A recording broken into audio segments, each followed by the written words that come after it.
जय श्री कृष्ण।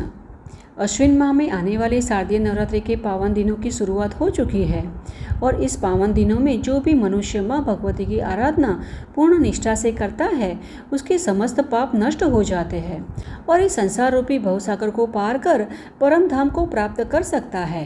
क्योंकि पवित्र श्रीमद् देवी भागवत के तीसरे स्कंद में वर्णित किया गया है कि संपूर्ण मनोरथ पूर्ण करने वाली माँ भवानी माँ भगवती है, वही जगत जननी प्रकृति देवी है और इसी संपूर्ण ब्रह्मांड की रचयिता है।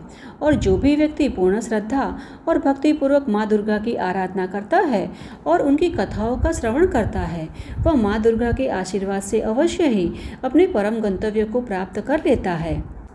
और इसीलिए नवरात्रि के पावन 9 दिनों में हम देवी भागवत से माँ दुर्गा की कथाएं लेकर आए हैं। तो यह कथा सुनने के लिए अंत तक हमारे साथ जुड़े रहना और पावन नवरात्रि के 9 दिनों की कथा सुनने हेतु इस चैनल को सब्सक्राइब भी कर लीजिएगा। तो चलिए आज नवरात्रि के प्रथम दिवस की कथा का आरंभ करते हैं। यह कथा महिषासुर नामक दानव की है जिसका वर्णन हमें देवी भागवत में प्राप्त होता है। महिषासुर एक दुष्ट दानव था जिसने एक महिष के रूप में जन्म लिया था। उस समय हनु नामक एक दानव के 2 पुत्र रंभ और करंभ थे और महिषासुर दैत्य रंभ का पुत्र था। अब महिषासुर का जन्म महिष रूप में क्यों हुआ उसके पीछे एक रोचक कथा है। अब महिषासुर के पिता रंभ और रंभ का भाई करंभ अत्यंत महाप्रतापी और अति बलवान थे। अपने बल पर सभी सुखों को भोगते थे किंतु उन दोनों को कोई संतान नहीं थी। इसीलिए उन दोनों ने घोर तपस्या करने का विचार किया और रंभ ने एक बरगद के वृक्ष के नीचे पंचाग्नि की व्यवस्था की और उसके बीच बैठकर तपस्या करने लगा और करंभ पानी में जाकर तप करने लगा। करंभ ने इसके लिए पंचनद को पसंद किया। अब यह दोनों भाई के तप के कारण इंद्र भयभीत होने लगे और करंभ को ढूंढते हुए पंचनद जल में जा पहुँचे। वहां उन्होंने करंभ के पांव को पकड़ लिया और जैसे ही इंद्रदेव ने उसके पांव को पकड़ा उसी समय करंभ की मृत्यु हो गई। अब जैसे ही इस बात की जानकारी रंभ को हुई वह अत्यंत क्रोध से लाल पीला हो गया और तलवार हाथ में लेकर यज्ञ नारायण के अग्निदेव समक्ष अपना शीश काट के आत्मदाह करने के लिए तैयार हो गया। यह देख अग्निदेव उसी क्षण प्रकट हुए और रंभ का हाथ पकड़ लिया। अग्निदेव ने उसे समझाया कि हे प्रताप रंभ, आत्महत्या करना महापाप होता है। तुम्हारी तपस्या देख मैं प्रसन्न हुआ हूँ, मांग लो, तुम्हें जो मांगना है वह मांगो। अब रंग को इतना ही चाहिए था, इसीलिए उसने तुरंत ही अग्निदेव से कहा कि हे देव, अगर आप सच में मुझसे प्रसन्न हो तो मुझे वरदान में एक पुत्र दीजिए जो त्रिलोक का स्वामी बने और कोई भी उसे हरा ना सके। वह मनचाहा कोई भी स्वरूप धारण कर सके। इस धरा पर न देवता या न दानव और न मनुष्य कोई भी उसे हरा ना सके। तब अग्निदेव ने तथास्तु कहा और अदृश्य हो गए। अब वरदान पाकर रंभ अपनी नगरी में वापस आ गया। उसके राज्य में यक्ष रहते थे। अब वह स्वयं ही राक्षस था, दानव था, अतः उसमें पशुता भी थी। उसमें मानवता जैसा कोई भी बर्ताव ही नहीं था। वह काम वासना और भोग विलास में ही जीता था। अब इसी प्रकार एक दिन यही बर्ताव के कारण रंभ की नजर एक महिषी यानी भैंसी पर पड़ी और उसे देख रंभ अत्यंत आसक्त होने लगा। अब देखिए, विधि का विधान भी अति प्रबल होता है और इतना ही नहीं किंतु विचित्र भी होता है। यह भैंस पर दैत्य रंभ मोहित हो गया जिससे वह भैंस गर्भवती हुई। अब एक दिन अत्यंत विशालकाय महिष इस रंभ की भैंस पर कामुक हुआ और उसके पीछे दौड़ा। यह देख रंभ भी उस भयानक महिष को रोकने के लिए उसके पीछे दौड़ा और दोनों के बीच महाभयंकर युद्ध हुआ जिसमें महिष ने अपने सींग से रंभ पर प्रहार किया जिससे रंभ वही बेहोश हो गया और वहीं उसकी मृत्यु हो गई। अब अपने स्वामी को मृत देखकर वह महिषी वहां से भागने लगी किंतु महिष उसके पीछे दौड़ा।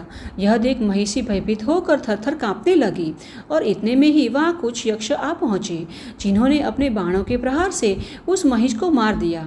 अब रंभ यक्षों का राजा था, इसीलिए उन्होंने अपने राजा रंभ की अंतिम क्रिया की और यह देखकर वह महिषी ने भी उस अग्नि में आत्मदाह कर लिया और उसी क्षण उसी अग्नि में से अत्यंत बलशाली महिषासुर प्रकट हुआ और इसी अग्नि में से रंभ रक्तबीज का अद्भुत रूप लेकर बाहर आ गया। तो इस प्रकार महिषासुर और रक्तबीज जैसे महादैत्यों की उत्पत्ति हुई। अब समग्र सृष्टि पर अपना अधिपतित्व स्थापित करने के लिए महिषासुर ने 10,000 वर्षों तक ब्रह्मा जी का ध्यान कर तपस्या की जिससे प्रसन्न होकर ब्रह्मा जी ने उसे वरदान मांगने के लिए कहा। तब उसने ब्रह्मा जी से अमरत्व का वरदान मांगा। ब्रह्मा जी ने कहा, यह संभव नहीं है, क्योंकि जो जन्म लेता है उसकी मृत्यु निश्चित ही होती है। अमरत्व को छोड़कर दूसरा कोई भी वरदान मांगो। तब महिषासुर ने कहा कि हे ब्रह्मा जी, तो फिर मुझे ऐसा वरदान दीजिए जिससे ना तो मुझे कोई मनुष्य मार सके और ना ही कोई प्राणी, मात्र कोई स्त्री के द्वारा ही मेरी मृत्यु हो। तब ब्रह्मा जी ने कहा कि तेरी मृत्यु का कारण एक स्त्री ही होगी, स्त्री ही तेरा नाश करेगी। तो इस प्रकार वरदान देकर ब्रह्मा जी अंतर्ध्यान हो गए और वरदान से प्रसन्न होकर महिषासुर अपनी नगरी वापस आ गया। अब सभी दानवों ने मिलकर इस महिषासुर को अपना राजा बनाया और राजा बनते ही महिषासुर ने अपना आतंक चारों ओर फैलाना शुरू कर दिया। अपने सेनापति चक्षुर और कोषाध्यक्ष तिम्र, जो अत्यंत चतुर और बलशाली थे, और उनके वफादार मित्र असिलोमा, उदक यानी बिल्ले, बाष्कल त्रिनेत्र और कालबंधक की सहायता से उसने समुद्र, पर्वत आदि समस्त सृष्टि पर विजय प्राप्त कर पाप का साम्राज्य स्थापित कर दिया और ब्राह्मण एवं सभी मनुष्य भयभीत होकर उसके अत्याचार सहते हुए अपना जीवन व्यतीत करने लगे। इतना ही नहीं, सभी धार्मिक कार्य एवं होम यज्ञ को भी बंद करवा दिया गया, जिससे सभी दुखी होने लगे। अब महिषासुर की दृष्टि स्वर्ग पर थी, इसीलिए उसने अपने दूतों को इंद्र के पास भेजा और दूत ने इंद्रदेव को महिषासुर का संदेशा सुनाते हुए कहा कि तुम सभी देवता इस स्वर्गलोक को छोड़कर चले जाओ, अभी तुम महिषासुर की शरण में आ जाओ, महिषासुर के समक्ष नतमस्तक हो जाओ। अब दैत्य दूत की बात सुनकर इंद्रदेव अत्यंत क्रोधित हो उठे और गर्जना के साथ बोले, अरे दुष्ट, तुम्हारे नराधम महिषासुर को कह दो स्वर्ग से दूर ही रहे, और अगर यहाँ आया तो भी उसके सींग तोड़ दूंगा। स्वर्ग की ओर एक कदम आगे बढ़ाया तो मेरे वज्र के प्रहार से तुम सबकी मृत्यु निश्चित है। अब इंद्र की बात सुनकर दूत वहां से वापस आकर महिषासुर को इंद्र की सब बात वृत्तांत से कह सुनाई। अब महिषासुर भी यह सुनकर क्रोध की अग्नि में जलने लगा और तुरंत ही अपने सेनापति को युद्ध के लिए तैयारी करने के लिए कहा और युद्ध के लिए गर्जना करते हुए बोला कि हे दैत्य, आज इस इंद्र और सभी देवताओं को हराकर हमें स्वर्ग को जीत लेना है, जहाँ सुंदर अप्सराएं हैं जिसका अपनी इच्छा अनुसार तुम उपभोग कर सकते हो। स्वर्ग में कल्प वृक्ष परिजात की सुंदर पुष्प है, जिसे स्वर्ग की शोभा और भी बढ़ जाती है। यह अत्यंत सुंदर स्थान स्वर्ग को हमें ही जीतना है, जिसके लिए हमें हमारे गुरु शुक्राचार्य के आशीर्वाद की आवश्यकता होगी। अतः महिषासुर अपनी सेना के साथ सबसे पहले विजय के लिए अपने गुरु का आशीर्वाद प्राप्त करने के लिए गया और फिर स्वर्ग जीतने के लिए वह अपनी सेना के साथ स्वर्ग की ओर आगे बढ़ने लगा। महिषासुर ब्रह्मा जी से मिले वरदान के कारण अत्यंत बलशाली और अभिमानी हो गया था।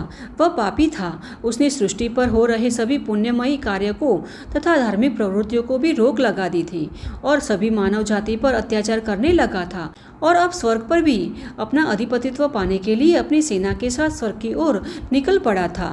और इस ओर इंद्रदेव भी सभी देवताओं के साथ मिलकर युद्ध की तैयारी करने लगे। इंद्रदेव ने सभी देवताओं को कहा कि महिषासुर अति पराक्रमी और दुष्ट है, उसके विचार अत्यंत नीच प्रकार के हैं, वह स्वर्ग को हमसे छीन लेना चाहता है। अब हम यह युद्ध जीतेंगे या हारेंगे यह कहना तो मुश्किल है, क्योंकि ब्रह्मा जी के द्वारा मिले वरदान से वह अत्यंत बलशाली हो गया है और साथ में उसकी प्रचंड दैत्य सेना भी है, जिसमें मात्र रक्त बीज जो प्रचंड और भयानक है। तो इस प्रकार दोनों पक्ष युद्ध की रचना में लग गए। तो यह थी आज की हमारी नवरात्रि के प्रथम दिवस की कथा और आज की प्रथम दिवसीय कथा को हम यहीं पर आराम देते हैं और इस कथा श्रृंखला की अगली कथा हम सुनेंगे कल यानी नवरात्रि के दूसरे दिन। और यह कथा को आप अपने मित्र और परिवार में भी शेयर करना, जिससे कि वे भी पवित्र नवरात्रि के दिनों में यह कथा सुनकर पुण्य फल की प्राप्ति कर सके और माँ दुर्गा की आराधना कर सके। तो चलिए इस कथा की अगली कड़ी के साथ फिर से मिलते हैं। तब तक के लिए जय श्री कृष्ण।